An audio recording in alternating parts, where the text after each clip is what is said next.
Close your eyes for a moment and think about last night. Did you sleep well? Did you dream?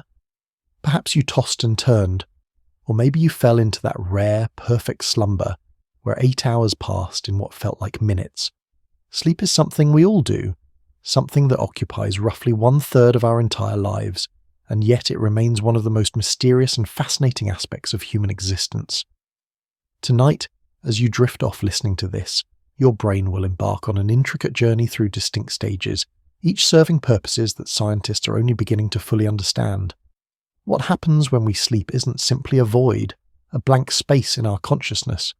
Your sleeping brain is remarkably active, engaged in a complex dance of neurological processes that affect everything from how you remember yesterday's conversation to how you'll feel when you wake up tomorrow morning. Sleep shapes your emotions, consolidates your memories, regulates your hormones, and even influences how creative you'll be the next day. The relationship between sleep and the mind runs so deep that disrupting one inevitably affects the other. For centuries, humans have wondered about the purpose of sleep. Ancient philosophers believed it was a time when the soul left the body to wander. Early scientists thought it was simply a period of rest, a passive state where the body and brain shut down to conserve energy. But modern research has revealed something far more fascinating. Sleep is an active state, a vital biological process as essential to survival as food and water. Your brain doesn't power down when you sleep. Instead, it shifts gears, engaging in maintenance work, memory processing, emotional regulation, and cellular repair that can only happen when consciousness fades. Every night, whether you're aware of it or not, your brain cycles through distinct stages of sleep.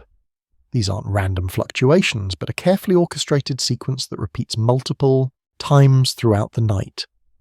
Understanding this architecture helps us appreciate why sleep is so much more than just closing your eyes and waiting for morning. When you first lie down and close your eyes, you enter what scientists call stage 1 of non-rapid eye movement sleep, or REM sleep. This is the lightest stage of sleep, a brief transitional period lasting just a few minutes. Your brain waves begin to slow from their waking rhythm, shifting from the alert beta waves to the slower alpha and theta waves. Your muscles start to relax, and you might experience those strange jerking movements called hypnic jerks, sudden muscle contractions that can sometimes startle you awake. During this stage, you're hovering on the edge of consciousness. A slight noise, a touch, even a shift in temperature can pull you back to wakefulness. As you sink deeper into sleep, you transition into stage 2. This stage makes up roughly half of your total sleep time across the night. It's still relatively light sleep, but your body temperature drops, your heart rate slows, and your breathing becomes more regular. The defining features of stage 2 sleep are sleep spindles and K-complexes, distinctive patterns of brain activity that appear on an electroencephalogram. Sleep spindles are brief bursts of rapid brain activity that last just a second or two, and they seem to play a crucial role in memory consolidation. Research suggests that these spindles help transfer information from your hippocampus, the brain's temporary storage area, to your neocortex for long-term storage. Every time a sleep spindle fires, your brain is essentially saving important memories while discarding unnecessary information. Then comes stage 3, often called slow-wave sleep or deep sleep. This is the sleep that truly restores you. Your brain waves slow dramatically, producing large rolling delta waves that sweep across your cortex. During this stage, your body does its most significant physical repair work. Growth hormone is released, tissues are repaired, and your immune system is strengthened. This is also when the glymphatic system, essentially your brain's waste disposal system, goes into high gear. During waking hours, your brain cells produce waste products, including beta amyloid proteins that, when they accumulate, are associated with Alzheimer's disease. During deep sleep, the spaces between your brain cells actually expand, allowing cerebrospinal fluid to flush through and carry away these waste products. Without adequate deep sleep, this cleaning process is impaired, and toxic proteins begin to build up. Waking someone from deep sleep is difficult. If you've ever been shaken awake during this stage, you know that groggy, disoriented feeling called sleep inertia. Your cognitive abilities are temporarily impaired, and it can take several minutes to fully regain alertness. Children spend much more time in deep sleep than adults, which partly explains why they can sleep through almost anything, and why they need more total sleep to support their rapid growth and development. After cycling through these NREM stages, something remarkable happens. About 90 minutes after you first fell asleep, you enter REM sleep, or rapid eye movement sleep. This is when most vivid dreaming occurs. Your eyes dart rapidly back and forth beneath your closed lids, giving this stage its name. Your brain activity increases dramatically, resembling the patterns seen during waking consciousness. In fact, if someone looked at your brainwaves during REM sleep without knowing you were asleep, they might think you were awake and actively thinking. During REM sleep, your body undergoes a fascinating paralysis. The motor neurons in your spinal cord are essentially turned off, preventing you from physically acting out your dreams. This paralysis is temporary and crucial. Without it, you might thrash around, potentially injuring yourself or anyone sleeping next to you. People who have a disorder called REM sleep behavior disorder lack this paralysis mechanism, and they do act out their dreams, sometimes with dangerous consequences. REM sleep serves critical functions for emotional and cognitive health. This is when your brain processes emotional experiences from the day, integrating them into your long-term memory in a way that reduces their emotional intensity. It's also when procedural memories, the kind involved in learning skills like riding a bike or playing an instrument, are consolidated. Studies have shown that people who get adequate REM sleep after learning a new task perform significantly better at that task the next day, compared to those who don't. Throughout a typical night, you cycle through these stages 4 or 5 times, but the proportion of time spent in each stage changes as the night progresses. During the first half of the night, you spend more time in deep, slow-wave sleep. As morning approaches, your cycles contain progressively more REM sleep and less deep sleep. This is why you're more likely to remember dreams that occur near the time you wake up. It's also why cutting your sleep short by even an hour or two can significantly reduce your REM sleep, potentially affecting emotional regulation and memory consolidation. The sleep cycle isn't just a curiosity for scientists to study. Understanding it has practical implications. The timing of when you wake up matters. Being jolted awake from deep sleep leaves you feeling terrible, while waking from lighter sleep or REM sleep is much easier. This is why sleep tracking apps that aim to wake you at optimal points in your cycle have gained popularity. Your body naturally tends toward lighter sleep stages as morning approaches, making it easier to wake up feeling refreshed if you time your alarm for the end of a cycle rather than the middle of one. Temperature plays a fascinating role in this cycle. Your core body temperature drops during sleep, reaching its lowest point in the early morning hours. This drop in temperature actually helps facilitate sleep onset. One reason why a hot bath before bed can help you sleep is that when you get out of the bath, your body temperature drops rapidly, sending a signal to your brain that it's time to sleep. The relationship between temperature and sleep is so strong that simply cooling your bedroom by a few degrees can significantly improve sleep quality. The architecture of sleep reflects millions of years of evolution. While the exact purposes of each stage are still being researched, it's clear that all stages serve important functions. You can't selectively skip stages without consequences. Medications that suppress REM sleep, for instance, can lead to emotional problems and impaired learning, even if they help you sleep longer overall. Similarly, conditions that fragment sleep and prevent you from completing full cycles leave you feeling unrefreshed even after spending adequate time in bed. Dreams have captivated human imagination since the dawn of consciousness. Ancient cultures saw them as messages from gods or glimpses into alternate realities. Psychologists like Sigmund Freud believed they were windows into the unconscious mind, coded messages revealing hidden desires and conflicts. Modern neuroscience has revealed that while dreams might not be divine messages or symbolic prophecies, they're far more interesting than anyone imagined. Dreams are your brain at work, processing experiences, consolidating memories, and solving problems in ways that your conscious mind simply cannot. The content of dreams varies depending on when during the night they occur. Dreams during NREM sleep, particularly during the lighter stages, tend to be more thought-like, fragmented, and closely tied to recent experiences. You might dream about the emails you were reading before bed or replay conversations from the day. These dreams often feel mundane, like an extension of waking thought with a slightly surreal twist. But they serve a purpose. Research suggests that these early night dreams help consolidate declarative memories, the kind of memories related to facts and events. REM dreams are different. These are the vivid, bizarre, emotionally intense dreams that feel like full-blown narratives. During REM sleep, certain parts of your brain are highly active while others are suppressed. The visual cortex, the emotional centers in the limbic system, and the motor cortex are all buzzing with activity. Meanwhile, the prefrontal cortex, the part of your brain responsible for logical thinking and self-awareness, is relatively quiet. This explains why dreams can feel so bizarre. Without your prefrontal cortex to impose logical constraints, your brain makes unusual connections, creates impossible scenarios, and accepts contradictions that would be immediately obvious during waking consciousness. The emotional intensity of dreams reflects the activation of the amygdala and other emotional processing centers. In fact, the emotional content of REM dreams is often more intense than anything you experience during waking life. This isn't random. Research increasingly suggests that REM dreams serve a crucial function in emotional regulation. Throughout the day, you accumulate emotional experiences, some pleasant, many stressful or upsetting. During REM sleep, your brain reprocesses these emotional memories in a neurochemical environment that's uniquely suited to stripping away their emotional charge while preserving the factual content. Here's what makes this fascinating. During REM sleep, levels of noradrenaline, a stress hormone, drop to nearly zero. This is the only time, waking or sleeping, when your brain is essentially free from this neurochemical.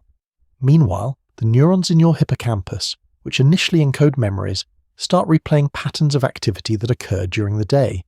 But instead of replaying them in the same emotional context, they're replayed in this noradrenaline-free environment. The result is that emotional memories get processed and integrated into your long-term memory bank, but their emotional sting is reduced. You remember what happened, but it doesn't hurt as much. This is why getting adequate REM sleep is so crucial after traumatic or highly stressful experiences. Studies have shown that people who get good sleep after a difficult event integrate that experience more successfully and are less likely to develop lasting emotional problems. Conversely, disrupted REM sleep can prevent this emotional processing from occurring properly. This may be one reason why people with PTSD, who often have fragmented sleep and nightmares that wake them repeatedly, continue to experience intense emotional reactions to traumatic memories. Their brains never get the chance to process these memories in the safe, noradrenaline-free environment of undisturbed REM sleep. Dreams also appear to aid in creative problem-solving. You've probably experienced this yourself. You go to bed struggling with a problem, and when you wake up, the solution seems obvious. There's actual science behind this phenomenon. During REM sleep, your brain makes unusual associations between memories and concepts that would never occur to you during logical, focused waking thought. The famous German chemist August Kekulé supposedly discovered the ring structure of benzene after dreaming of a snake eating its own tail. While we can't verify every famous dream-inspired discovery, laboratory studies have confirmed that people who get REM sleep after being presented with a problem are significantly better at finding creative solutions than those who don't sleep or who are deprived of REM sleep. One particularly intriguing line of research involves what scientists call dream incorporation. This is when recent experiences or learning show up in your dreams, but usually in fragmented or disguised ways. In one study, participants learned a complex spatial navigation task before bed. Those who dreamed about the task, even in indirect ways, showed much better performance the next day compared to those who didn't dream about it. The dreams didn't replay the task exactly. Instead, they incorporated elements of it, mixed with other memories and experiences. The brain seemed to be using the dream to integrate the new learning with existing knowledge. Not everyone remembers their dreams. On average, we forget the vast majority of our dreams within minutes of waking. This isn't a failure of memory, but rather a feature of how sleep and consciousness work.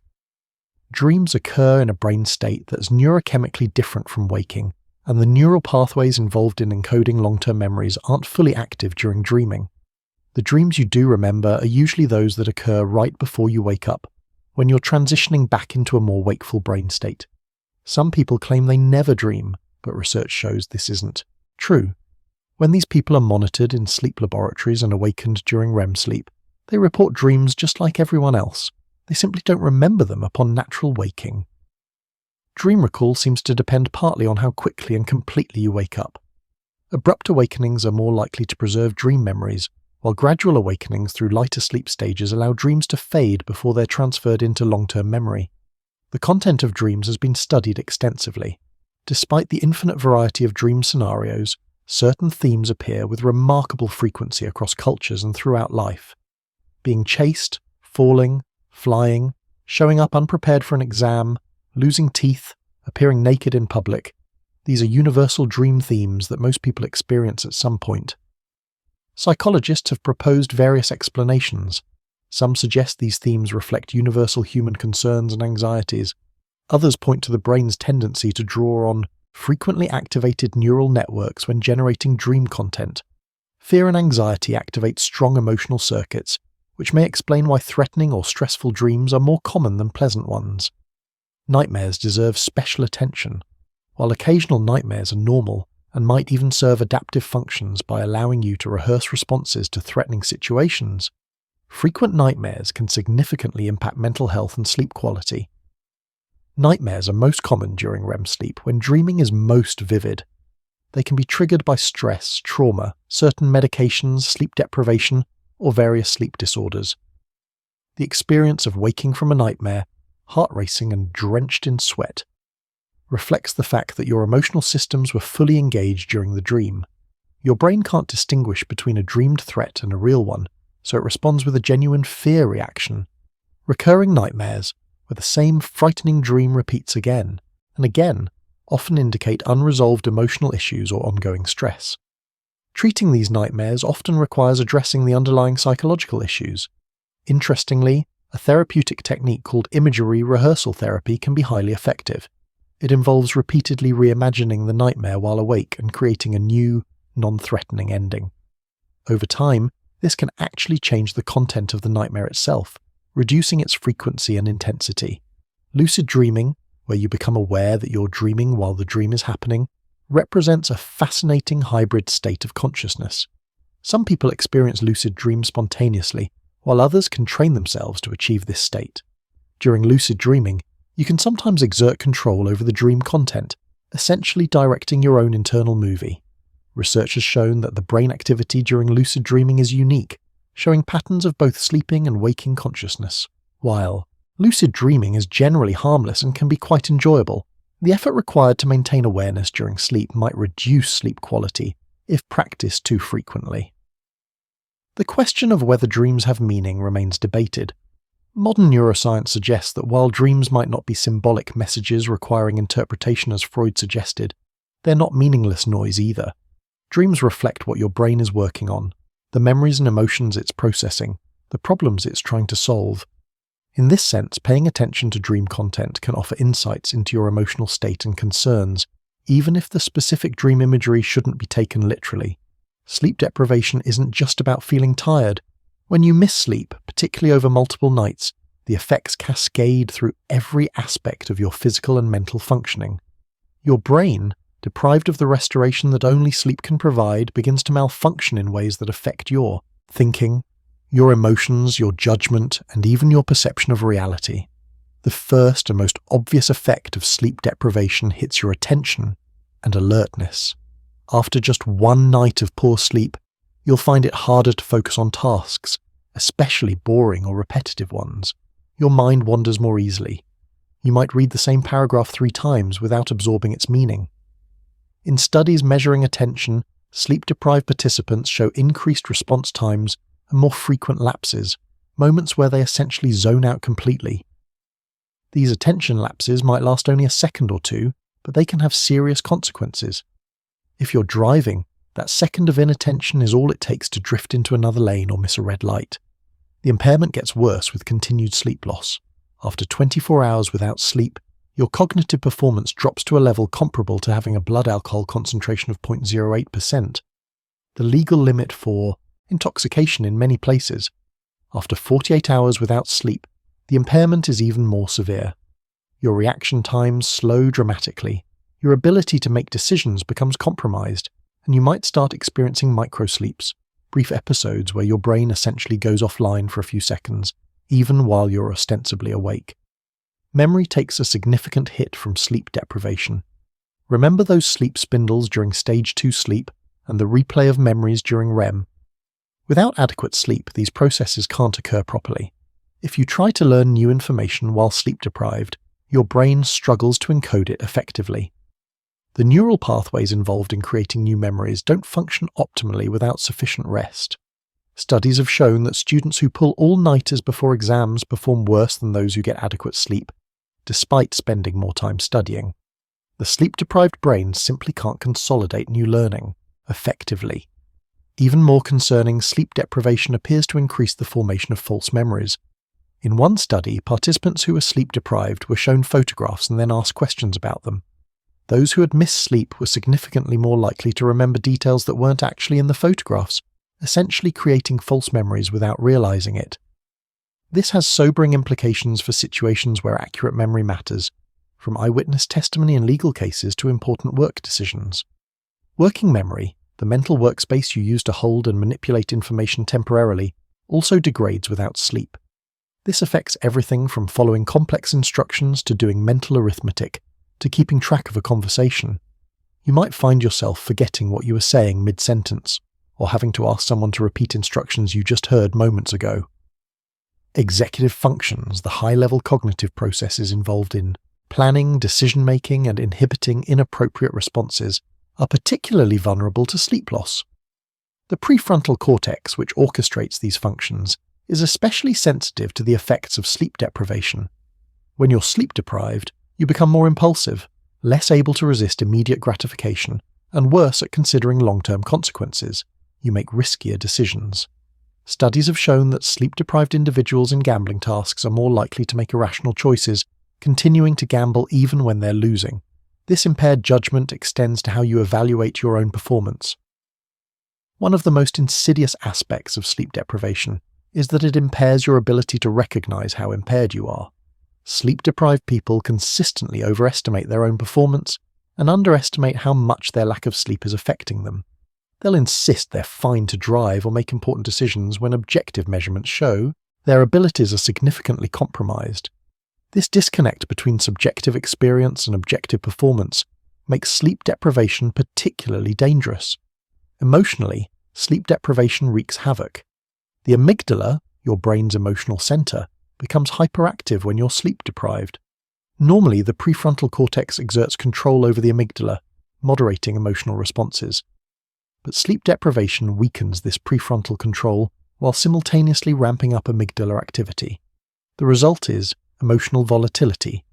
Things that would normally be minor irritations become sources of significant distress.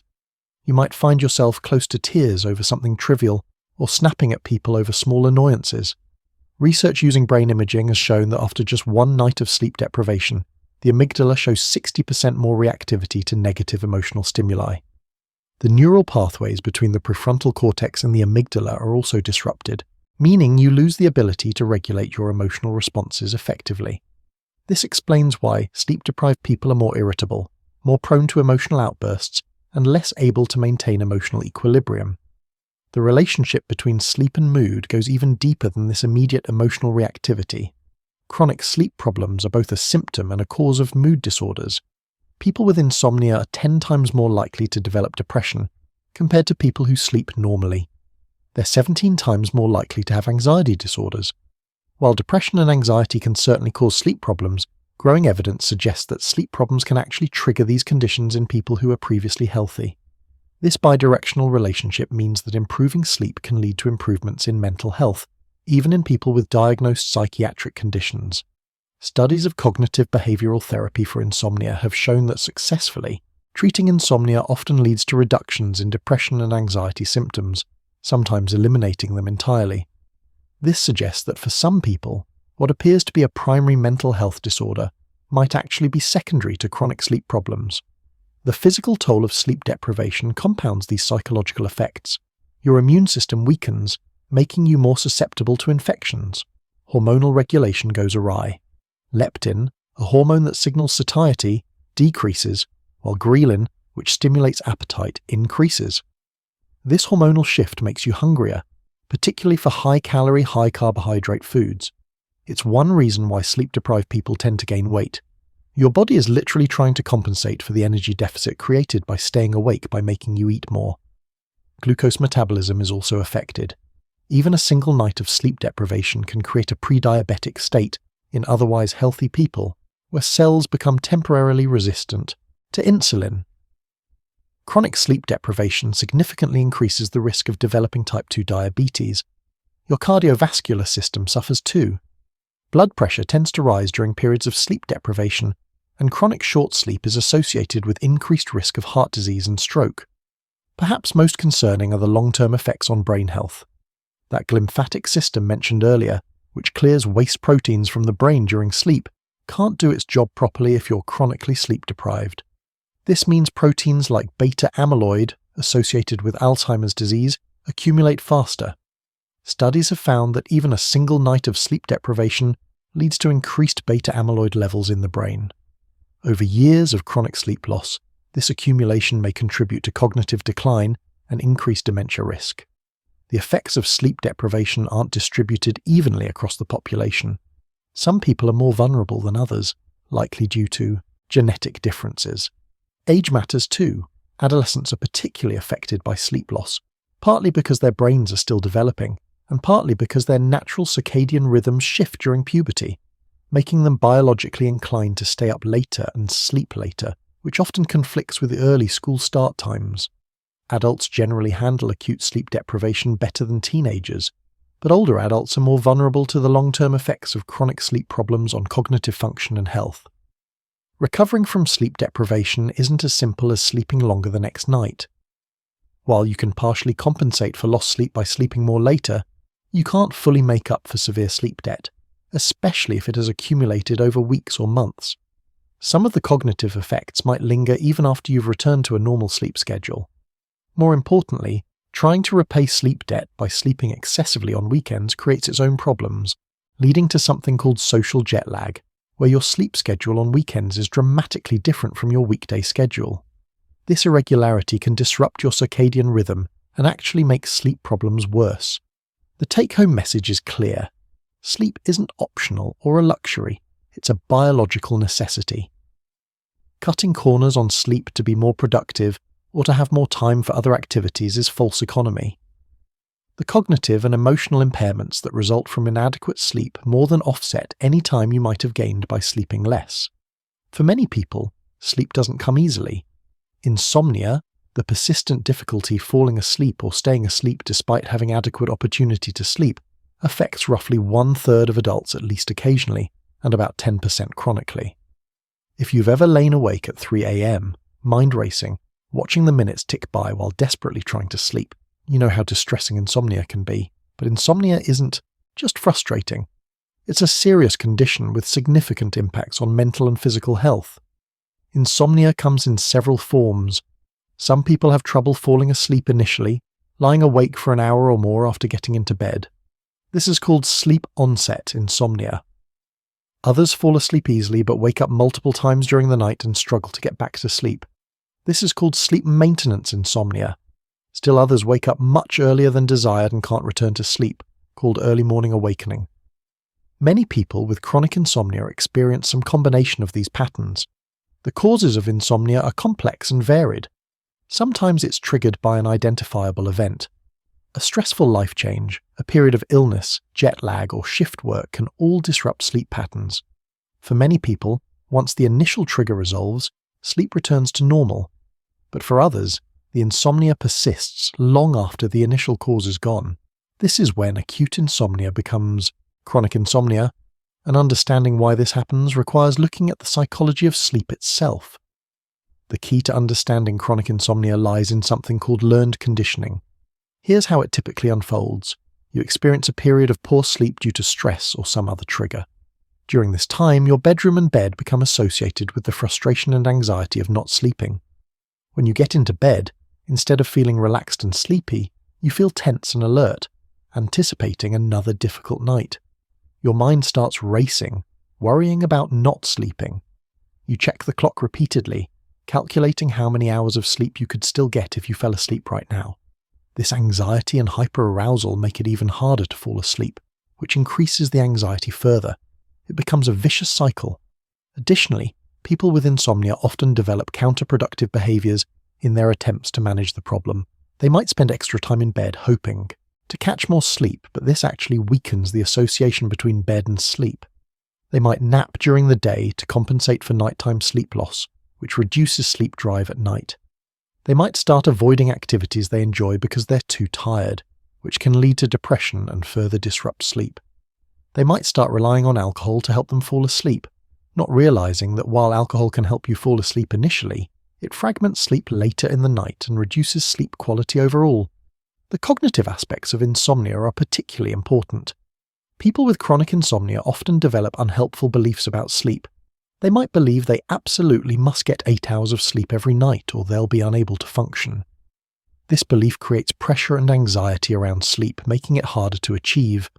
They might catastrophize, imagining that their poor sleep will lead to job loss, health problems, or mental breakdowns. These thoughts create exactly the kind of emotional arousal that prevents sleep. Worrying about sleep becomes a form of rumination, where the same thoughts cycle repeatedly without resolution. During the day, people with insomnia might spend excessive time thinking about and planning for sleep, monitoring their fatigue level, and worrying about the coming night. This hypervigilance maintains a state of arousal that's incompatible with good sleep. The irony is that the harder you try to sleep, the more difficult it becomes.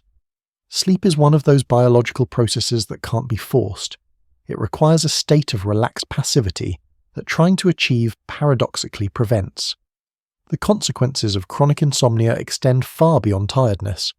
The daytime impairments are significant. Cognitive function suffers, though often in more subtle ways than acute sleep deprivation.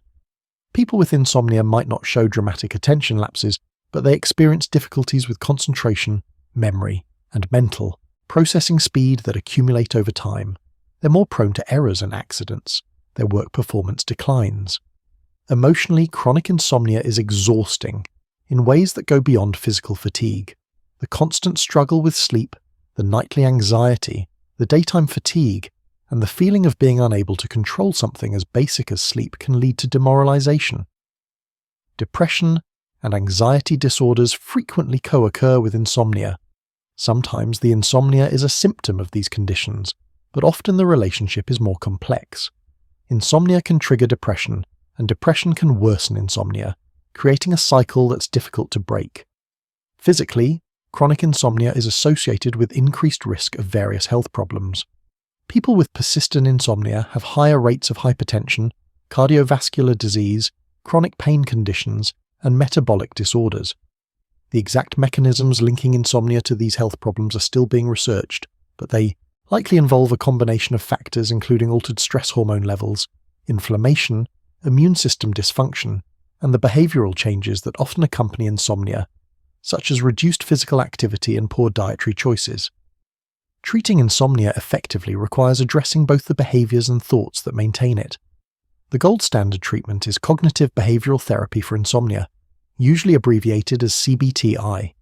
This is a structured psychological treatment that addresses the learned associations, unhelpful thoughts, and counterproductive behaviors that perpetuate insomnia. One component of CBTI is sleep restriction therapy, which might sound counterintuitive. If you're already not getting enough sleep, why would you restrict it further?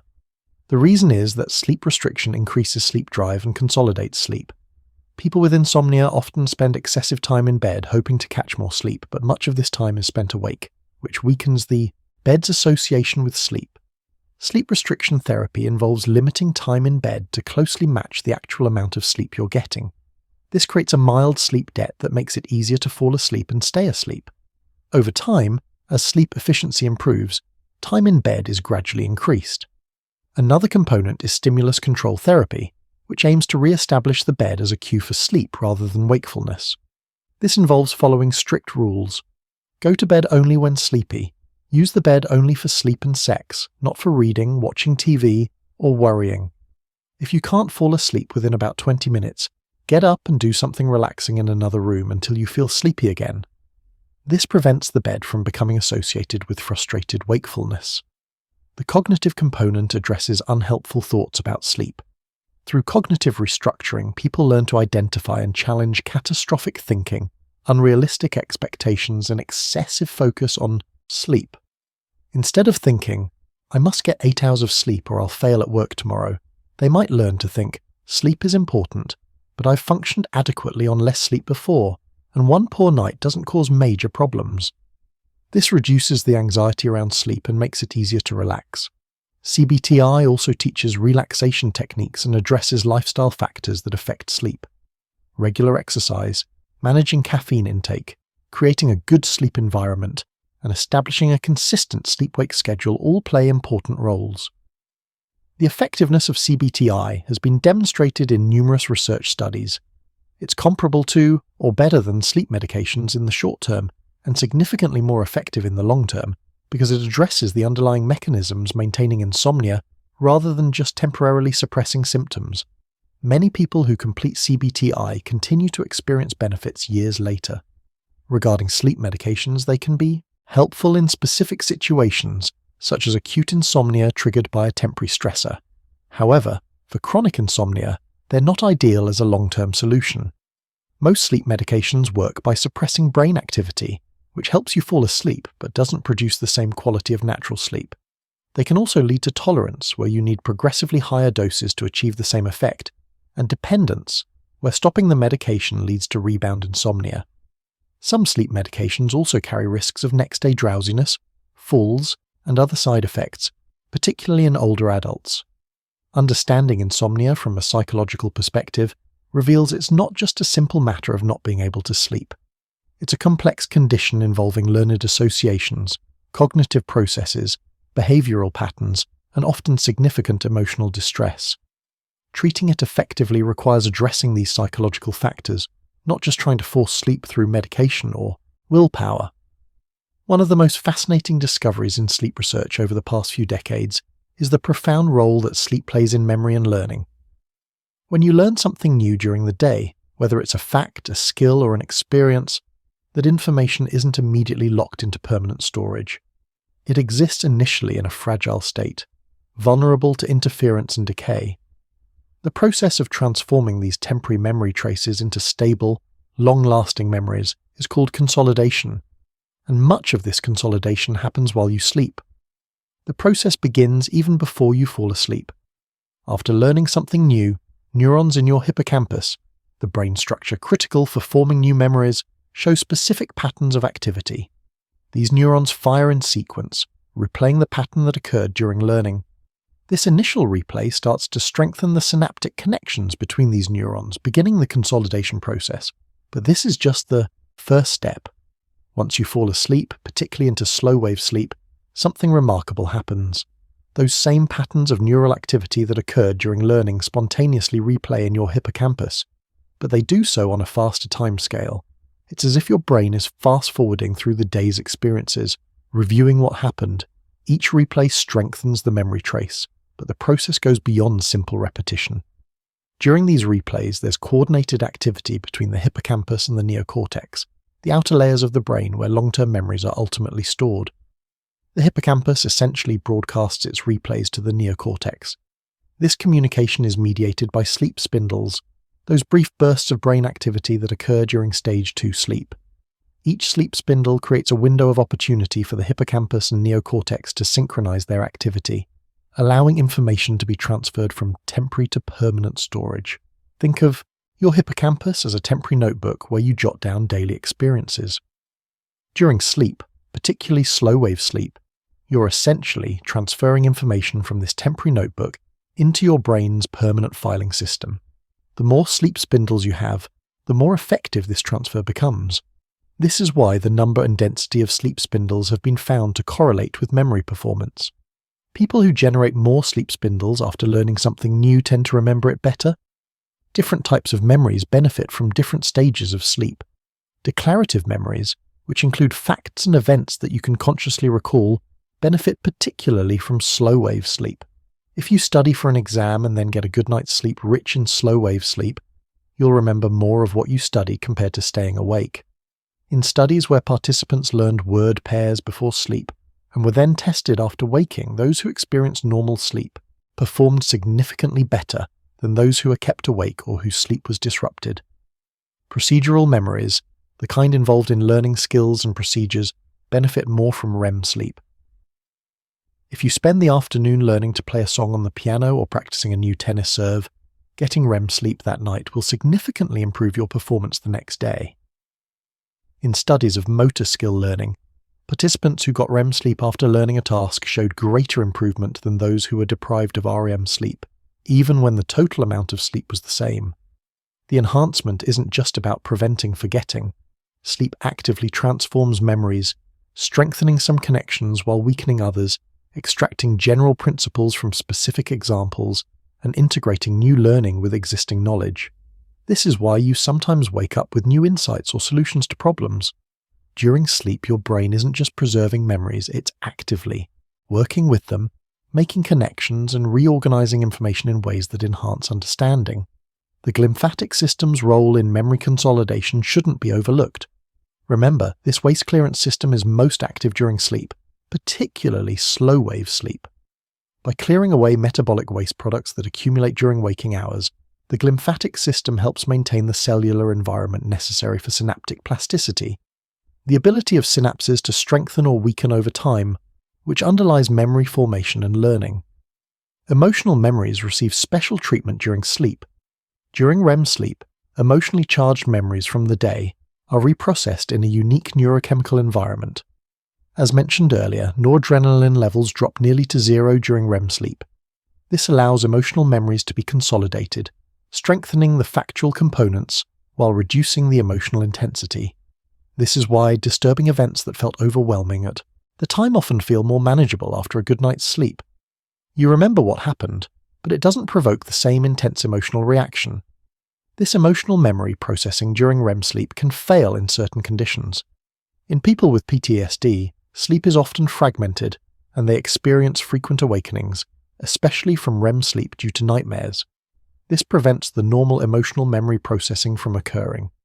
The traumatic memory remains as emotionally charged as it was initially, which is why people with PTSD can experience intense emotional reactions to reminders of the trauma months or years after the event. Some researchers believe that treatments for PTSD should include components aimed at improving sleep quality and facilitating this emotional memory processing. The relationship between sleep and memory is bidirectional. Not only does sleep consolidate memories, but the need to consolidate memories might be one reason why we need to sleep at all. This is called the synaptic homeostasis hypothesis. According to this theory, during waking hours as you learn and experience things, synapses throughout your brain strengthen, increasing their size and the resources they require. This process can't continue indefinitely. At some point, synapses need to be scaled back, pruned, and reorganized. Sleep provides the opportunity for this synaptic downscaling and reorganization to occur. During sleep, particularly slow-wave sleep, synapses are weakened in an activity-dependent manner. Important synapses, those involved in memories you want to keep, are protected and might even be strengthened further, while less important synapses are weakened or eliminated. This synaptic downscaling serves multiple purposes. It prevents synapses from reaching maximum strength, maintaining the brain's capacity to learn new things. It clears away the noise, the unimportant information that cluttered your brain during the day. And it conserves energy and resources. Synapses are metabolically expensive. Reducing the overall strength of synapses during sleep helps maintain a sustainable level of neural activity. The practical implications of sleep's role in memory are significant. For students, the strategy of pulling an all-nighter before an exam is counterproductive. While you might be able to cram more information into your head in the short term, without sleep to consolidate that information, much of it will be forgotten quickly. Studies consistently show that students who get adequate sleep after studying perform better on exams than those who study for longer but miss sleep. For anyone learning a new skill, whether it's a language, a musical instrument, or a physical skill, regular practice combined with adequate sleep produces better results than massed practice without sleep. The sleep after practice is when your brain truly learns and refines the skill. This is why professional athletes and musicians prioritize sleep as part of their training regimen. For people recovering from brain injuries or dealing with conditions affecting memory, such as early dementia, maintaining good sleep might be one way to support cognitive function and slow decline. While we can't reverse these conditions through better sleep alone, research suggests that addressing sleep problems in these populations can lead to measurable improvements in memory and cognition. The link between sleep and memory also has implications for education policy. The early start times of many schools, which force teenagers to wake before their biological clocks are ready, likely impair learning and memory consolidation. Studies have shown that delaying school start times by just 30 minutes or an hour can lead to measurable improvements in academic performance, attendance, and even mental health. Understanding that sleep is when memories are consolidated should change how we think about productivity and time management. Working late into the night or waking extremely early to get a head start might seem productive. But if this pattern chronically shortchanges your sleep, you're undermining your ability to remember and use the information you're working so hard to master. True productivity requires adequate sleep to consolidate what you've learned and prepare your brain for new learning the next day. The relationship between sleep and emotions is complex and bidirectional. Sleep affects how you process emotions, and emotions affect how you sleep. Understanding this relationship is crucial for maintaining both good sleep and good mental health. Consider what happens to your emotional state after a poor night's sleep. Everything feels harder. Small frustrations feel like major obstacles. You might snap at people over minor annoyances. Things that would normally just mildly irritate you might bring you close to tears. This emotional volatility isn't a character flaw or poor emotional control, it's a direct consequence of what sleep deprivation does to your brain. The amygdala, a small almond-shaped structure deep in the brain, serves as an emotional alarm system. It rapidly detects emotionally significant stimuli, particularly threats, and triggers emotional responses. Under normal circumstances, the prefrontal cortex provides top-down regulation of the amygdala, modulating emotional responses and helping you respond proportionally to situations rather than overreacting. This communication between the prefrontal cortex and amygdala keeps your emotional responses calibrated. Sleep deprivation disrupts this system. Brain imaging studies have shown that after just one night of total sleep deprivation, the amygdala becomes 60% more reactive to negative emotional stimuli. Meanwhile, the functional connection between the prefrontal cortex and amygdala weakens. You essentially lose the brakes on your emotional reactions. The amygdala sees something negative and sounds the alarm loudly, while the prefrontal cortex, which would normally modulate this response, is too impaired to do its job effectively. This explains why sleep-deprived people are more emotionally reactive, more easily upset, and quicker to anger. It's not that they're choosing to be difficult. Their brains literally cannot regulate emotions as effectively as they could when well rested. In studies measuring emotional reactions, sleep-deprived participants rate neutral images as more negative and respond with stronger emotional reactions to moderately unpleasant stimuli compared to when they're well rested.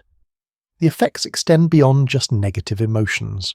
Sleep deprivation also affects the processing of positive emotions. It reduces your ability to experience pleasure and find things rewarding. This anhedonia, the diminished ability to experience pleasure, is a core symptom of depression, and one reason why chronic sleep problems are so strongly linked to mood disorders. The impact on emotional regulation has real-world consequences. Sleep-deprived people are more likely to have conflicts in their relationships. They misread social cues, interpreting neutral expressions as hostile.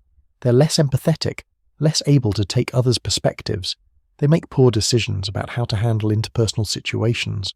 All of these factors can damage relationships and create stress, which then further disrupts sleep.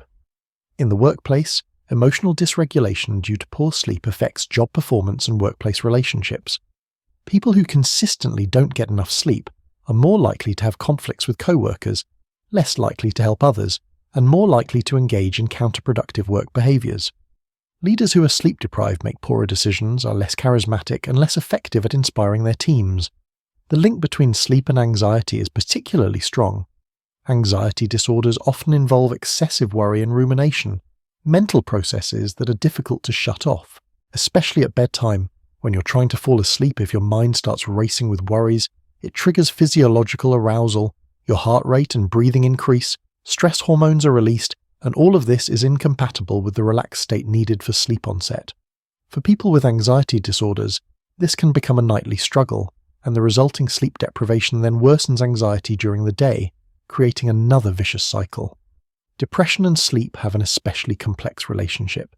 Nearly all people with major depression experience sleep disturbances, most commonly insomnia, but sometimes hypersomnia, sleeping excessively.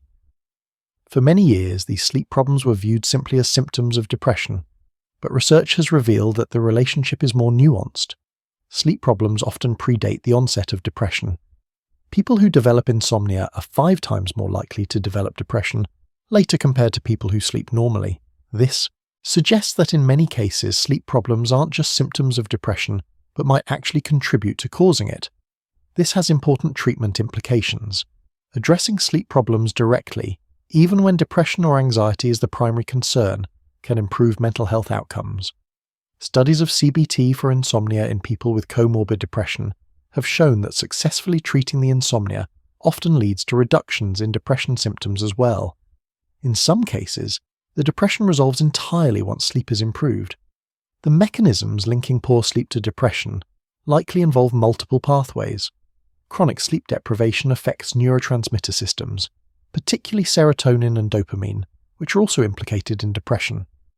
The impaired emotional regulation we've discussed can make it harder to cope with daily stresses, increasing vulnerability to depression. The cognitive impairments associated with poor sleep, particularly negative thinking patterns and difficulty concentrating, mirror symptoms of depression and might reinforce depressive thought patterns. REM sleep's role in emotional processing is particularly relevant to understanding mood disorders. Remember that during REM sleep, emotional memories are processed in a way that reduces their emotional charge while preserving the factual content. In people with depression, this process might be impaired. Some research suggests that people with depression show different patterns of REM sleep, and the emotional processing that normally occurs during REM might not function properly. This could leave them stuck with more intense emotional reactions to negative memories, contributing to the persistence of depressive symptoms. The relationship between sleep and bipolar disorder is also significant. People with bipolar disorder often experience sleep disturbances, and changes in sleep patterns can trigger mood episodes. A person in a manic episode might sleep very little yet feel energized, while someone in a depressive episode might sleep excessively. Importantly, even small disruptions in sleep patterns, like those caused by travel or stress, can trigger mood episodes in people with bipolar disorder. This is why maintaining regular sleep-wake schedules is an important component of managing bipolar disorder. Post-traumatic stress disorder involves significant sleep disturbances, particularly nightmares, and difficulty staying asleep. The nightmares in PTSD are often replays or variations of the traumatic event, and they can be so distressing that people with PTSD develop fear of sleeping, leading to chronic sleep deprivation. As discussed earlier, the disrupted REM sleep prevents normal emotional memory processing, which might be one reason traumatic memories remain so emotionally charged in PTSD. Some treatments for PTSD specifically target nightmares, recognizing that improving sleep quality can be crucial for recovery. The emotional aspects of sleep also affect children significantly. Children who don't get adequate sleep are more likely to have behavioral problems, emotional outbursts, and difficulty with emotional regulation. In adolescence, when sleep needs are high but actual sleep time is often reduced due to early school start times and social factors, inadequate sleep contributes to mood problems and increases risk for depression and anxiety. The teenage years are already a time of emotional intensity and vulnerability due to brain development and hormonal changes. Adding sleep deprivation to this mix creates a perfect storm for mental health problems. Understanding the emotional dimension of sleep helps explain why prioritizing sleep is so important for mental health. It's not just about avoiding tiredness, it's about maintaining the emotional regulation systems that allow you to navigate daily life effectively, manage stress, maintain relationships, and experience positive emotions. When people say they don't have time for sleep because they have too much to do, they're not recognizing that the emotional and cognitive impairments from inadequate sleep make them less effective at everything they're trying to do. Hidden away in a tiny region of your brain called the suprachiasmatic nucleus, located just above where your optic nerves cross, sits your master biological clock. This cluster of about 20,000 neurons orchestrates a complex symphony of bodily rhythms that repeat roughly every 24 hours. These are your circadian rhythms, from the Latin circa meaning about and dies meaning day. Your circadian rhythms influence far more than just when you feel sleepy or alert. They regulate body temperature, hormone secretion, blood pressure, metabolism, immune function, and countless other physiological processes. Your body temperature, for instance, follows a predictable daily pattern, reaching its lowest point in the early morning hours, around 4 or 5 a.m., and its highest point in the late afternoon or early evening. This temperature rhythm is so reliable that it can be used as a marker of your internal clock's timing. The suprachiasmatic nucleus keeps time remarkably well. Even if you were placed in an environment with no time cues whatsoever, no sunlight, clocks, or schedules, your circadian rhythms would continue to cycle with a period of roughly 24 hours. But here's the catch. For most people, the internal clock actually runs slightly longer than 24 hours, typically around 24.25 hours. This means that without external cues to reset it each day, your internal clock would gradually drift later and later, eventually becoming completely out of sync with the outside world. Fortunately, your circadian clock is designed to be reset, or entrained, by environmental cues called Zeitgebers, a German word meaning time givers. The most powerful Zeitgeber is light. Specialized cells in your retina detect light and send signals directly to the suprachiasmatic nucleus, informing your brain whether it's day or night. Morning light, particularly light that contains blue wavelengths, advances your clock, shifting your rhythms earlier. This is why exposing yourself to bright light first thing in the morning can help you wake up more easily and feel more alert during the day. Evening light, particularly in the hours before bed, has the opposite effect, delaying your clock and making it harder to fall asleep at your desired bedtime. This is where modern life runs into conflict with our biology. The screens we stare at in the evening, phones, tablets, computers, televisions, all emit significant amounts of blue light. Your brain interprets this blue light as a signal that it's still daytime, suppressing melatonin production and delaying sleep onset. This is why using screens before bed is associated with taking longer to fall asleep and getting less total sleep. The circadian regulation of sleep operates somewhat independently from sleep drive, the biological pressure to sleep that builds the longer you're awake. These two processes interact to determine when you feel sleepy and alert. Sleep drive is like a gradually filling tank. The longer you're awake, the more adenosine, a sleep-promoting chemical, accumulates in your brain, increasing sleep pressure. When you finally sleep, adenosine is cleared away and the pressure is released. Your circadian rhythm, on the other hand, promotes alertness at certain times of day regardless of how long you've been awake. There's actually a window in the evening, often around 8 or 9 p.m., when many people feel a second wind despite having been awake all day. This is called the wake maintenance zone, and it's your circadian rhythm promoting alertness even though your sleep drive is high. It's one reason why going to bed too early, before this window has passed, can be difficult, even if you're very tired. The lowest point of circadian alertness typically occurs in the early morning hours, around 3 to 5 a.m. This is when your body temperature is lowest, your reaction times are slowest, and you're most likely to fall asleep if given the opportunity. It's also the time when the most fatal car accidents occur for drivers who are awake. That second dip in alertness occurs in the afternoon, typically between 2 and 4 p.m. This is the post-lunch dip, though it's not actually caused by eating lunch. It's a circadian effect. Many cultures around the world have traditionally recognized this afternoon dip in alertness with siestas or afternoon rest periods. While all humans have circadian rhythms, there's substantial individual variation in the timing of these rhythms.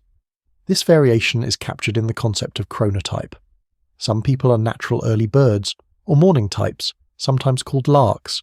They wake up easily in the morning, feel most alert and productive in the morning hours, and naturally feel sleepy relatively early in the evening. Other people are night owls, or evening types. They struggle to wake up early, don't feel fully alert until late morning or afternoon, and naturally prefer staying up late at night. Most people fall somewhere in between these extremes, but the variation is real and has a biological basis. Chronotype is partly genetic, influenced by variations in genes that regulate circadian rhythms. The PER3 gene, for instance, has been linked to morningness.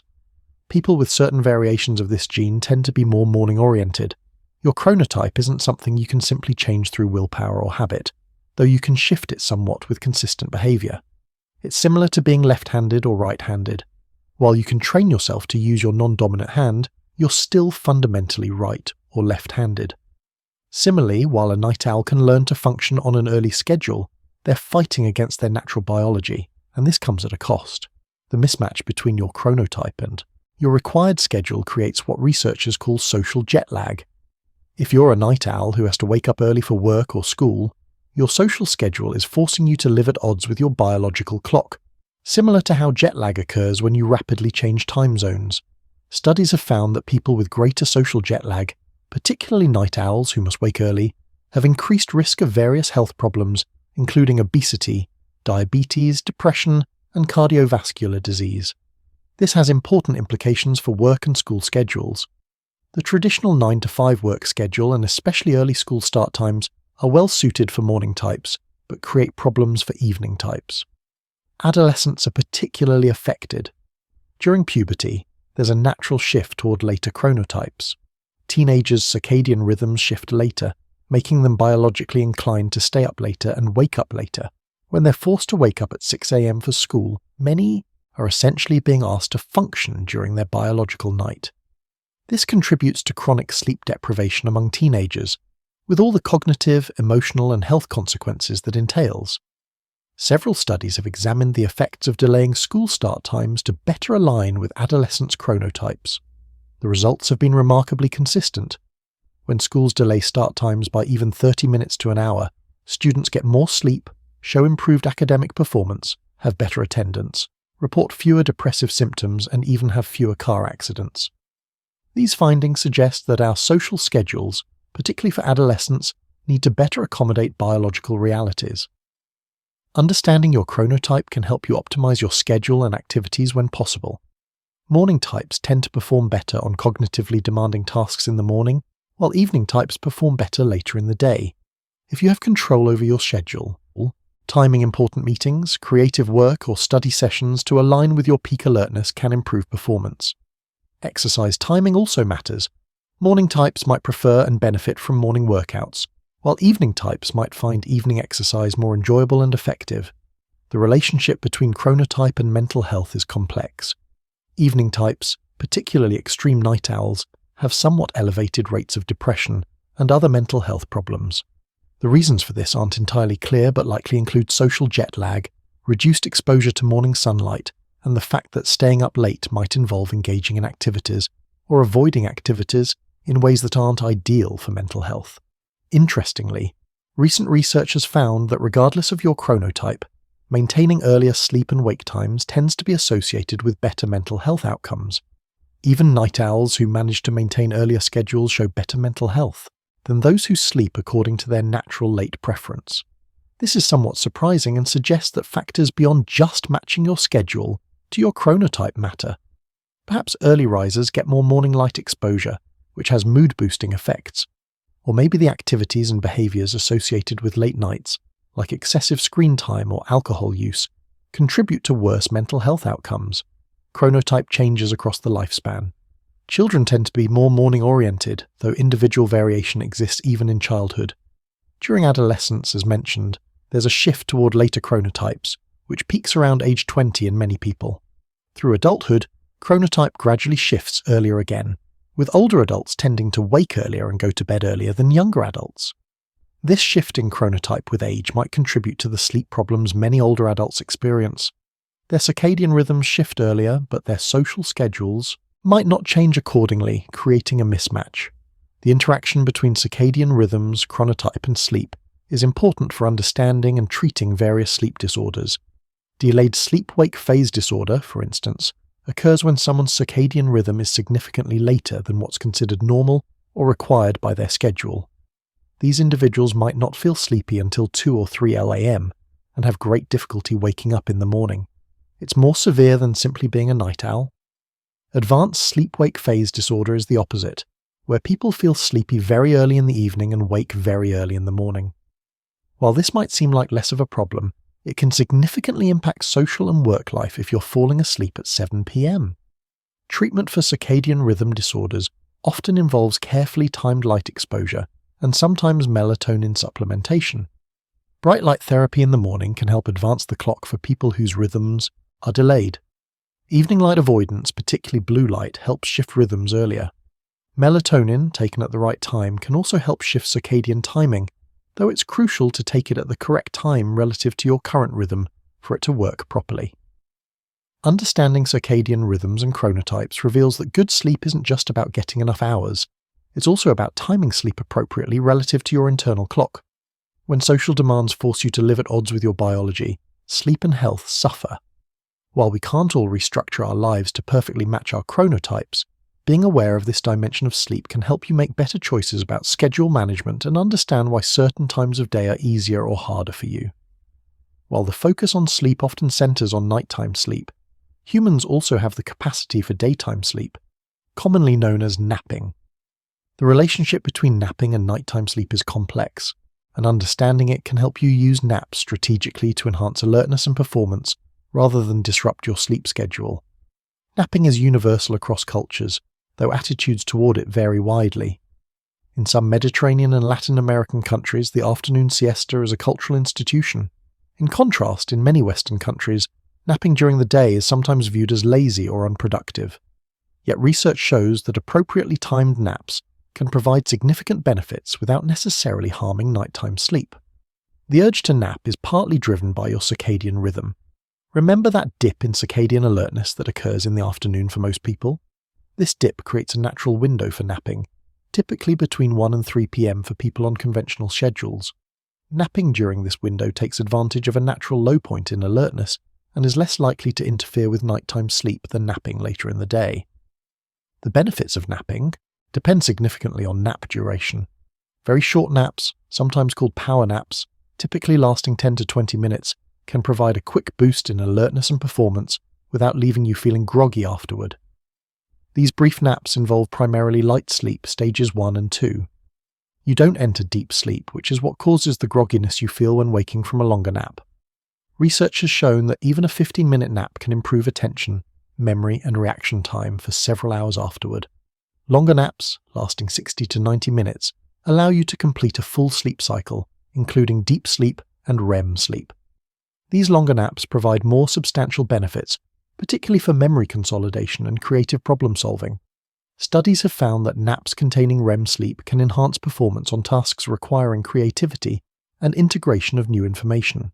However, longer naps are more likely to cause sleep inertia upon waking, that groggy, disoriented feeling that can take 15 to 30 minutes to fully clear. Interestingly, naps of intermediate length, around 30 to 60 minutes, are often considered less ideal because they increase the likelihood of waking from deep sleep without completing a full cycle, maximizing sleep inertia while not providing as much benefit as either a short power nap or a full cycle nap. The impact of napping on nighttime sleep depends on several factors. For people who don't have sleep problems, a brief afternoon nap generally doesn't interfere with nighttime sleep. The key is timing. Napping too late in the day reduces sleep drive at bedtime, making it harder to fall asleep at your usual time. For most people, naps should be completed by mid-afternoon to avoid this problem. However, for people who already have difficulty sleeping at night, particularly those with insomnia, daytime napping can be counterproductive. The nap reduces sleep drive, which is already often low in people with insomnia, making nighttime sleep even more difficult. For these individuals, avoiding naps and building up strong sleep drive by staying awake all day is usually recommended as part of treatment. There's an interesting phenomenon called the coffee nap or caffeine nap. This involves drinking coffee or another caffeinated beverage and then immediately taking a short nap. The logic is that caffeine takes about 20 minutes to take effect. During those 20 minutes, you nap, getting the benefits of the nap. When you wake, the caffeine is kicking in, providing an additional boost in alertness. Some research suggests this combination might be more effective for enhancing alertness than either coffee or napping alone, though the evidence is still relatively limited. Certain populations benefit particularly from napping. Shift workers, who often struggle with chronic sleep deprivation due to working at night, can use strategic napping to improve alertness during work hours. A short nap before a night shift can help reduce fatigue and improve performance. Similarly, on-call workers who might be awakened at any time benefit from naps when they can get them. New parents who typically experience significant sleep disruption can use napping to partially compensate for lost nighttime sleep. While naps don't fully replace the benefits of consolidated nighttime sleep, they can help reduce the cognitive and emotional impairments of sleep deprivation.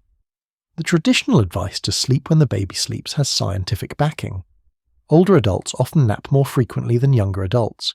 This might partly be due to changes in nighttime sleep architecture with aging.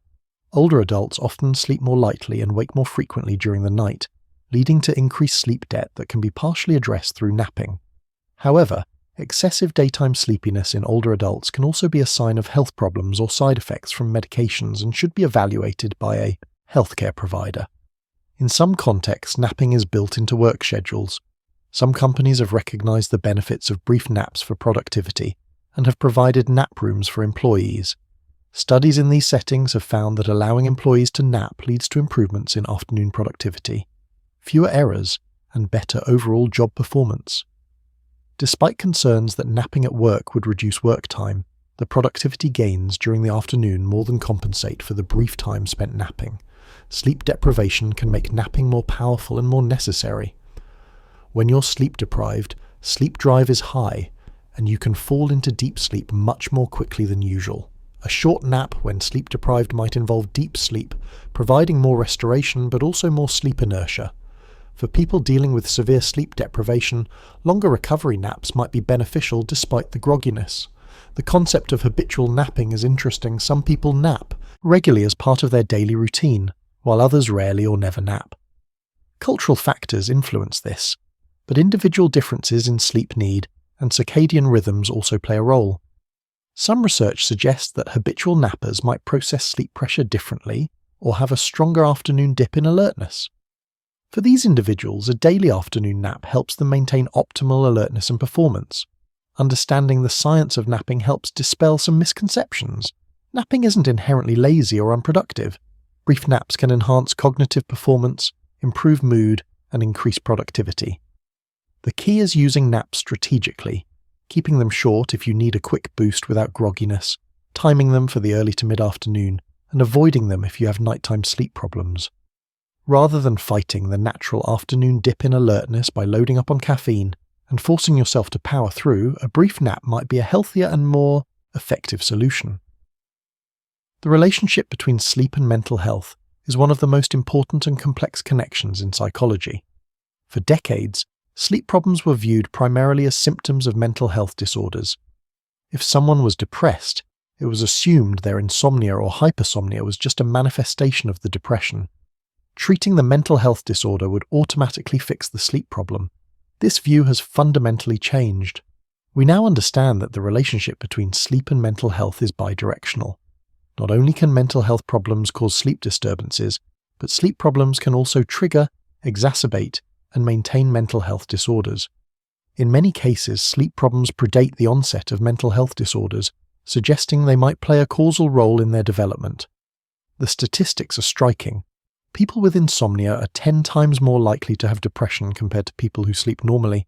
They're 17 times more likely to have clinically significant anxiety. People with sleep apnea have 3 times the risk of depression. Virtually every mental health disorder, from anxiety and depression to PTSD, bipolar disorder, and schizophrenia, involves sleep disturbances as a core feature. While correlation doesn't necessarily mean causation, the strength and consistency of these associations, combined with experimental evidence, suggest that sleep plays a genuine role in mental health. Consider depression. The relationship between sleep and depression is particularly complex. About 75% of people with depression have insomnia. Some have hypersomnia instead, sleeping excessively but still feeling unrefreshed. The sleep architecture in depression is often disrupted. People with depression tend to enter REM sleep earlier in the night than normal, a pattern called reduced REM latency. Their REM sleep is often more dense, with more rapid eye movements, and they might have less slow-wave sleep. But here's the key finding. People who develop insomnia have a significantly elevated risk of developing depression later, even if they weren't depressed when the sleep problem started. In one major study, people with insomnia were 5 times more likely to develop depression over the following years. Other studies have found that treating insomnia can lead to reductions in depression symptoms, and in some cases resolution of the depression entirely. This suggests that insomnia isn't just a symptom of depression. For many people, it might actually be a contributing cause. The mechanisms linking sleep problems to depression involve multiple pathways. Sleep deprivation affects neurotransmitter systems that are also disrupted in depression. Serotonin and dopamine levels are affected by chronic sleep loss. The impaired emotional regulation that occurs with poor sleep, the increased reactivity to negative stimuli, and reduced ability to experience pleasure mirrors core features of depression.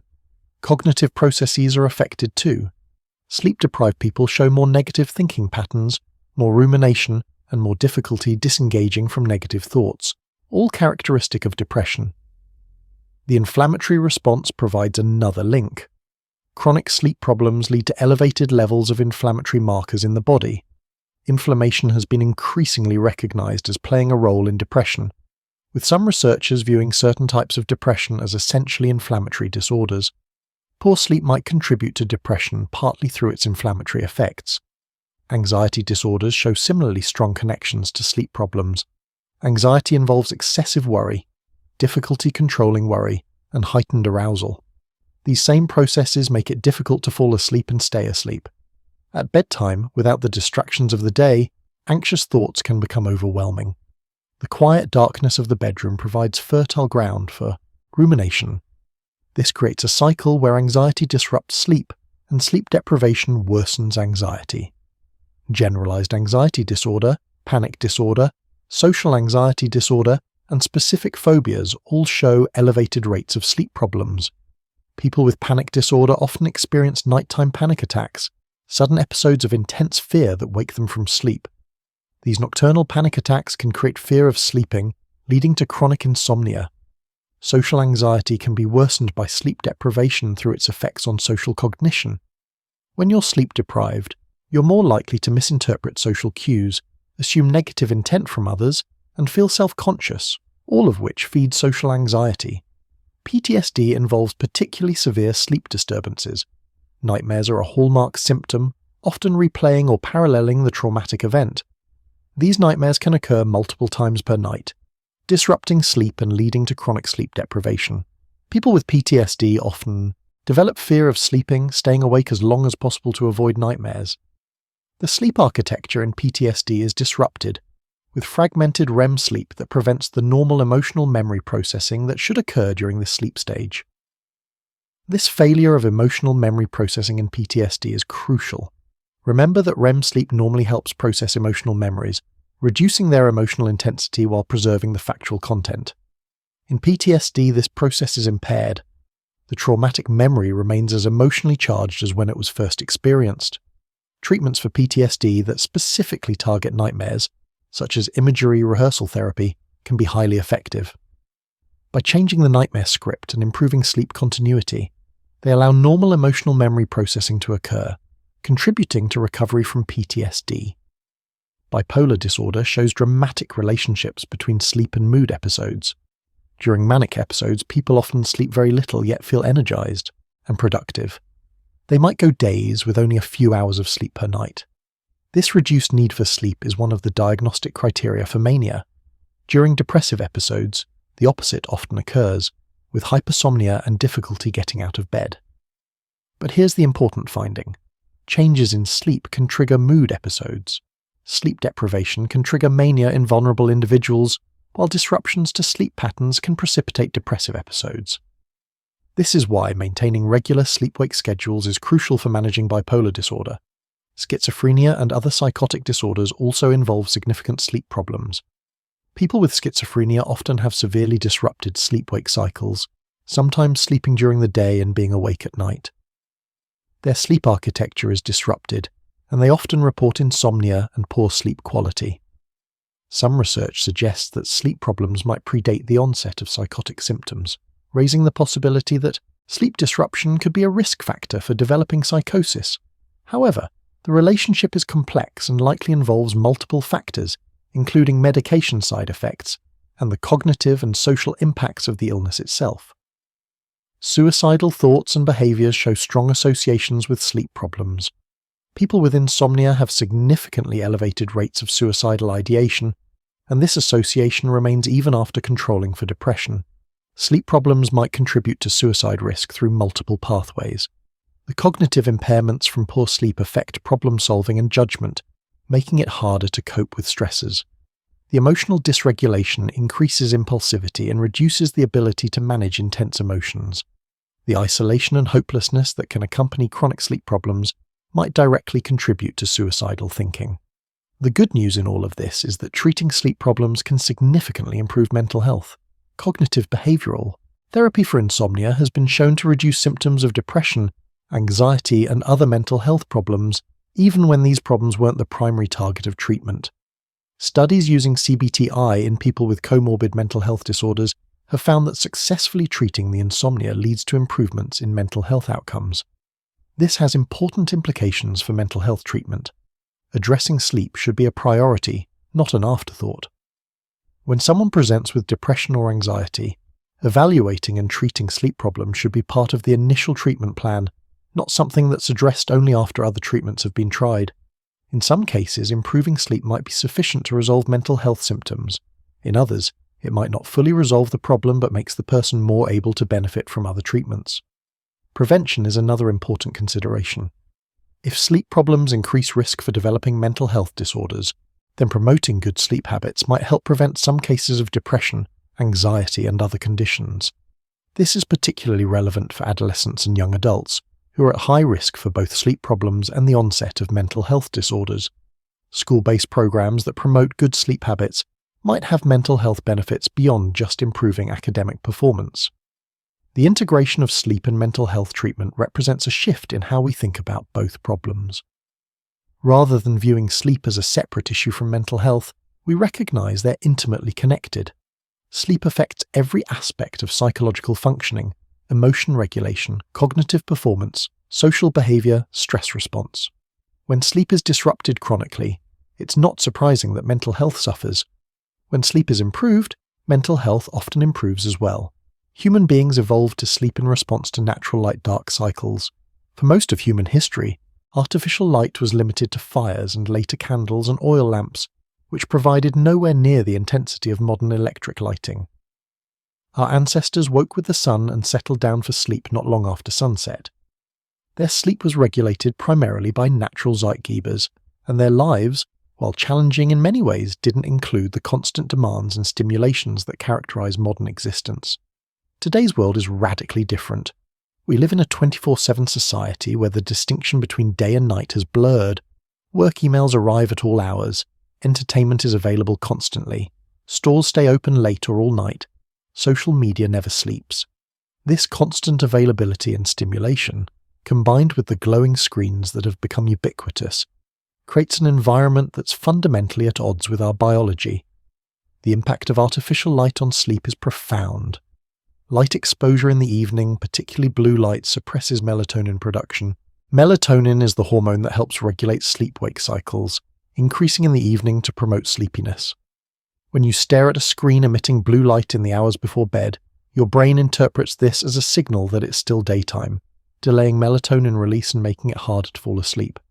Studies have found that just 2 hours of screen time in the evening can delay sleep onset by an average of 10 minutes and reduce total sleep time. But the problem isn't just the light from screens, it's what we're doing with those screens. Social media, streaming services, video games, these are designed to be engaging, to capture and hold attention. When you intend to check your phone for just a few minutes before bed, you can easily find yourself still scrolling an hour later. The content itself can be stimulating, activating emotional and cognitive processes that are incompatible with the winding down needed for sleep. An argument in a comment section, a suspenseful episode cliffhanger, an anxiety-provoking news article. All of these create arousal that delays sleep onset. The phenomenon of revenge bedtime procrastination captures another modern sleep challenge. This is when people deliberately delay going to bed despite being tired and knowing they should sleep. They do this to reclaim some personal time in a day that felt too busy and controlled by obligations. After a long day of work, commuting, household responsibilities, and caring for others, staying up late offers a sense of freedom and autonomy. But this comes at the cost of sleep, creating a pattern where chronic sleep deprivation gradually accumulates. Work demands contribute significantly to modern sleep problems. The pressure to be always available, to respond to emails at any time, to work late or early to accommodate global teams, all eat into sleep time. The rise of remote work, while offering flexibility in many ways, has also blurred the boundaries between work time and personal time, with many people finding themselves working later into the evening without the natural endpoint that leaving a physical office provides. Stress is another major modern sleep disruptor. While humans have always faced stress, the nature of modern stress is often chronic and psychological rather than acute and physical. Financial worries, relationship problems, job stress, health concerns, these activate the body's stress response system, keeping cortisol and other stress hormones elevated. High cortisol levels interfere with sleep, particularly with the ability to fall asleep and maintain deep sleep. Rumination, replaying stressful situations or worrying about future problems, is a common cause of nighttime wakefulness. Once the mind starts down these paths, it can be very difficult to shut it off and allow sleep to occur. The caffeine culture of modern life also impacts sleep. Coffee, energy drinks, caffeinated sodas, these are consumed throughout the day by many people, often without considering their effects on sleep. Caffeine blocks adenosine receptors in the brain, reducing the sensation of sleepiness, but adenosine continues to accumulate, so when the caffeine wears off, you can experience a crash. More problematically, caffeine has a half-life of about 5 to 6 hours. This means that if you have a cup of coffee at 4 p.m., by 10 p.m., half of the caffeine is still in your system. While you might not feel wired, it can still interfere with sleep onset and sleep quality, particularly by reducing deep sleep. Alcohol presents another complication. Many people use alcohol to help them fall asleep, and it does act as a sedative, helping you fall asleep more quickly. However, as your body metabolizes the alcohol overnight, it disrupts sleep during the second half of the night. You might wake more frequently, have less REM sleep, and experience poorer overall sleep quality. The sleep you get after drinking is less restorative, which is one reason why people often feel tired the day after drinking, even if they slept for a full 8 hours. Noise pollution in urban environments contributes to sleep problems. Traffic sounds, sirens, neighbors, construction, all of these can fragment sleep, causing brief arousals that you might not even remember but that reduce sleep quality. Light pollution is another factor.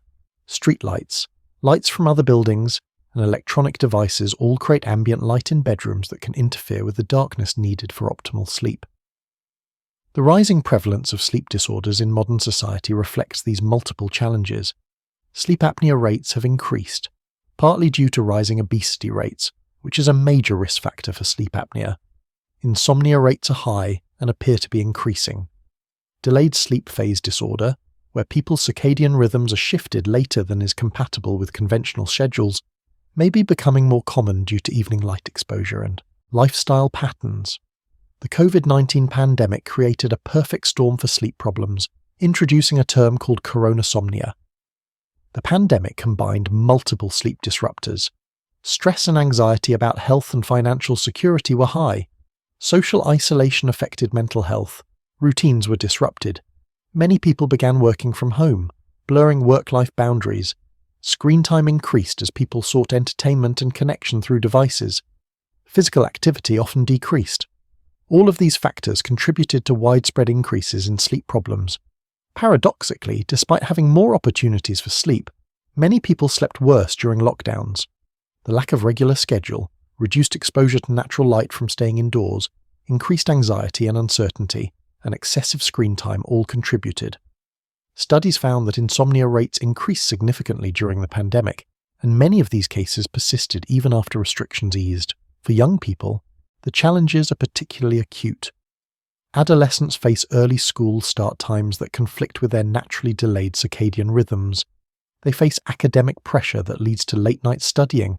Social pressures and FOMO, fear of missing out, encourage late-night social media use. The result is a generation of chronically sleep-deprived young people experiencing the cognitive, emotional, and physical consequences.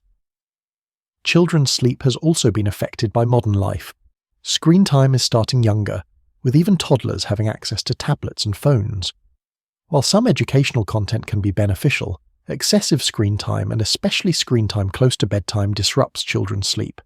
The blue light affects them just as it affects adults, and the stimulating content can make winding down difficult. Sleep is crucial for children's growth, brain development, and learning. Chronic sleep problems in childhood can have lasting effects. Despite these challenges, there are solutions. Many of the modern sleep disruptors can be mitigated with conscious choices and habit changes. Creating a bedtime routine that involves putting devices away at least an hour before bed can help.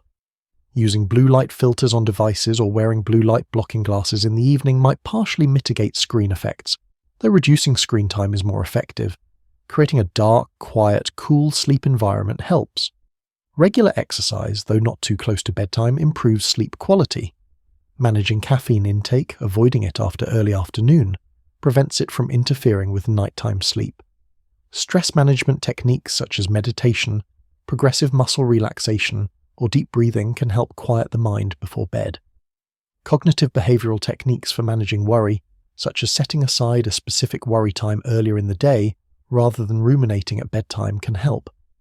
Creating boundaries around work, especially with remote work, protecting time for unwinding before bed, supports better sleep. At a societal level, changes are needed too. School start times should be aligned with adolescent chronotypes. Workplace cultures that value productivity over presence should recognize that well-rested employees are more productive and creative. Urban planning that reduces light and noise pollution makes sleep easier. Education about sleep's importance should be part of health curricula. The modern world presents unprecedented challenges to sleep, but human biology hasn't changed. We still need adequate quality sleep to function optimally. Recognizing the conflicts between modern life and our biological needs is the first step. Making conscious choices to protect sleep, even when it requires saying no to other demands and opportunities, is essential for health and well-being. Sleep isn't a luxury or an indulgence, it's a fundamental biological need, and in our fast-paced, always-on world, it's more important than ever to prioritize it. As you've journeyed through this exploration of sleep psychology, one truth emerges again and again. Sleep is not optional. It's not a negotiable aspect of life that you can trade away for productivity, entertainment, or ambition without consequences. Sleep is a fundamental biological need, as essential as food, water, and air. Every night when you close your eyes and drift into unconsciousness, your brain doesn't shut down. It shifts into different modes of operation, each serving critical functions. Memories are consolidated, turning experiences into knowledge. Emotions are processed and regulated, preparing you to face new challenges with resilience. Your brain quite literally cleans itself, washing away toxic proteins that could contribute to neurodegeneration. Neural connections are refined, strengthening important pathways while pruning unnecessary ones. Your body repairs itself, releasing growth hormones, strengthening your immune system, and restoring cellular function. We've explored how sleep affects virtually every aspect of your psychological life. Your ability to pay attention, to remember information, to solve problems, to make good decisions, all depend on adequate sleep. Your emotional regulation, your capacity to experience joy, your resilience in the face of stress, all are profoundly influenced by how well you sleep. Your relationships, your work performance, your physical health, your mental health, sleep touches all of it. We've also seen how sleep can go wrong. Insomnia can trap you in cycles of frustration and exhaustion. Sleep deprivation can impair your cognitive function as severely as alcohol intoxication. Chronic sleep problems can contribute to anxiety, depression, and other mental health disorders. The bidirectional relationships between sleep and mental health mean that problems in one domain often create or worsen problems in the other. But there's hope in understanding. When you know why sleep matters, when you understand the mechanisms linking sleep to health and functioning, you can make informed choices. You can prioritize sleep, not out of guilt or external pressure, but out of genuine understanding that it serves you. You can recognize when sleep problems need professional attention. You can implement strategies that actually work because they're based on how sleep actually functions, rather than on myths or misconceptions. The science of sleep continues to evolve. Researchers are still uncovering new functions of sleep, new mechanisms, new interventions. But even with what we currently know, the message is clear. Sleep is essential. It's not selfish to prioritize sleep. It's not lazy to get adequate rest. It's not wasteful to spend a third of your life sleeping. That third of your life supports the other 2/3. The investment you make in sleep returns dividends in every other aspect of your life. In our modern world, with its demands and distractions, protecting sleep requires intention and effort. It means setting boundaries, creating routines, and sometimes saying no to activities that would encroach on sleep time. It means resisting the cultural messages that suggest sleep is for the weak, or that successful people sleep less. The truth is that successful people who are productive, creative, emotionally stable, and healthy, are almost invariably people who prioritize sleep. So tonight, as you prepare for sleep, remember that what you're about to do isn't just rest. It's an active, vital process that will restore you, prepare you, and enable you to live your fullest life. Give yourself permission to sleep. Create an environment that supports it. Establish routines that facilitate it. And if you struggle with sleep, seek help. Sleep problems are treatable, and the benefits of better sleep ripple through every aspect of your life. The psychology of sleep reveals that this nightly journey into unconsciousness is one of the most important things you do. Understanding it, respecting it, and prioritizing it isn't just about avoiding fatigue. It's about optimizing your brain function, protecting your mental health, supporting your physical health, and living your best possible life. If you found this exploration of sleep psychology interesting and helpful, I'd love to hear from you. Please like this video, subscribe to the channel for more deep dives into fascinating psychological topics, and share your thoughts and experiences with sleep in the comments. Do you struggle with sleep? Have you noticed connections between your sleep and your mood or performance? What strategies have helped you sleep better? Your insights and stories add to our collective understanding. Sleep well, and thank you for spending this time exploring the fascinating world of sleep psychology with me.